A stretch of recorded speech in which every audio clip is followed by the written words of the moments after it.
अशाच आपल्या परिसरातील नवनवीन बातम्या पाहण्यासाठी आमचा चॅनलला सबस्क्राईब करा। सर्व शहादेकर बंधू आणि भगिनींना माझा नमस्कार। नुकत्याच प्रसार माध्यमांमध्ये आपण ऐकलं असेल की शहादा नगरपालिकेच्या प्रशासकीय इमारतीमध्ये गोंधळ झाला आणि नगरसेवक नगराध्यक्षांमध्ये वाद झाल्याची बातमी सोशल मीडियाच्या माध्यमातून पसरलेली आहे। निश्चितपणाने याचा खुलासा करावा म्हणून मी सांगतोय। या बातमीमध्ये काही लोकांनी, काही नगरसेवक जे निवडून आलेले आहेत यांनी असं नॅरेटिव्ह तयार करण्याचा प्रयत्न केला की उपनगराध्यक्षांना आम्ही कॅबिन द्यायला नकार देतो आहे। सर्वप्रथम ही अतिशय खोटी आणि चुकीची माहिती आहे।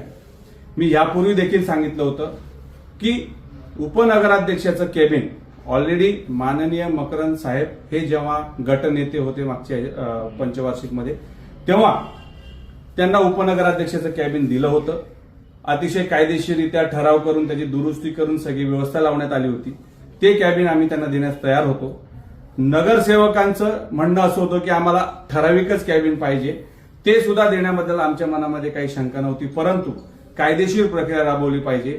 जन्म मृत्यू सारख्या अतिशय सेन्सिटिव्ह डिपार्टमेंट असलेल्या आणि अतिशय महत्वाचे कागदपत्र असलेल्या कार्यालयाला शिफ्ट करायचं असेल, दुसरीकडे न्यायचं असेल तर त्याला कायदेशीर प्रक्रिया राबवली गेली पाहिजे।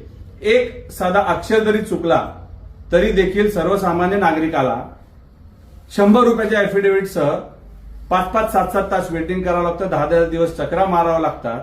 अशा या सेन्सिटिव्ह जन्म मृत्यूच्या दाखल्याच्या डिपार्टमेंटमध्ये कुणालाही न विचारता, सीओना न विचारता, कुठली कायदेशीर प्रक्रिया न राबवता काही इसमांनी कोणाला तरी हाताशी धरून बेकायदेशीररित्या पूर्ण दप्तर उचलून दुसरीकडे ठेवलं, याची कल्पना सीओला नाही, प्रशासनातील अधिकाऱ्यांना नाही, संबंधित डिपार्टमेंटच्या लोकांना नाही। ही अतिशय गंभीर आणि गुन्हा केल्यासारखी बाब घडलेली आहे।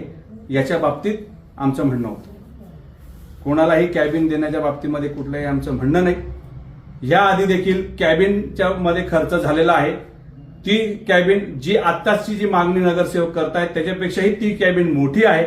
त्याला अटॅच्ड स्वच्छतागृह आहे। अतिशय मोठी आणि सुसज्ज अशी कॅबिन असताना नवीन कॅबिनचा आग्रह धरणं ही अतिशय चुकीची आणि तेही बेकायदेशीररित्या मागणं आणि कुणालाही न विचारता प्रशासकीय इमारतीमध्ये घुसून दप्तर सरकवणं ही अतिशय गंभीर आणि गुन्हा झाल्यासारखी गोष्ट आहे। आणि त्याच्या बाबतीमध्ये आम्ही प्रशासनाला आदेश दिलेले आहेत की याच्या बाबतीमध्ये सकाळी सखोल चौकशी होऊन गुन्हे दाखल होतील। संबंधित प्रशासनातील अधिकारी जर याला जबाबदार असतील तर त्यांचं निलंबन करण्यात येईल।